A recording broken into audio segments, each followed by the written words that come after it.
Hi there, this is Kim, and I'm going to be talking about crash. Here we're going to be seeing pre-viz videos that is actually used for planning and getting the correct camera angles and cuts together. And we also have the final footage on the bottom left and a live action plate that we shot on the bottom right. Most of the shot we actually stuck to the pre-viz concept pretty closely, although there are some timing changes and different cuts that we actually used in the final video that was kind of different from the pre-viz. That is because some of the performance stuff that we did, or the live action stuff that we did, were a little bit different, and so we need to extend some of the time and cut some of the time to make it feel like it's more exciting. We had another idea about the flare, so instead of actually having flares on a Spitfire, we actually thought it might be funnier if we actually threw some garbage out from the bottom of the plane. In the end, we actually went for the simplest solution, which is the actual flares itself.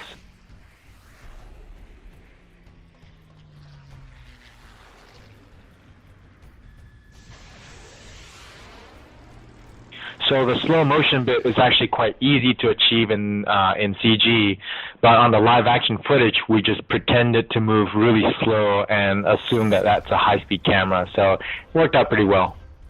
We simplified and reordered some of the shots here, so then it's a lot easier to read, and it's a little bit more direct as well, so it doesn't cut back and forth, back and forth.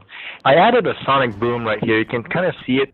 I added also the sound effects to actually help the effect, but it's not very noticeable, but it's there. We opened up the visor just because of workload. There's a lot of tracking and stuff like that, and we have Cyrus coming in as well. So, you know, we just might as well open up the visor, although it's supposed to be vice versa, where when it gets more exciting, you kind of want that cover. We used a lot of lens flares in this video, which is not great, but it gives so much more textures to the individual shots. If I had to do this again, I would probably take out a lot of the lens flares from some of the shots and just really pick some great shots to actually add lens flare so that it really counts. I do have wind in this shot if you look at the live action footage, but I think I took out a lot of the hair detail moving from the chroma key, and I actually did a lot of the matte choking so then we don't get the edge. The crash shot was a last minute thing. We didn't know how to end it, so one day we just found, well, let's just crash the plane and let's see how it looks, and it turned out to be pretty good.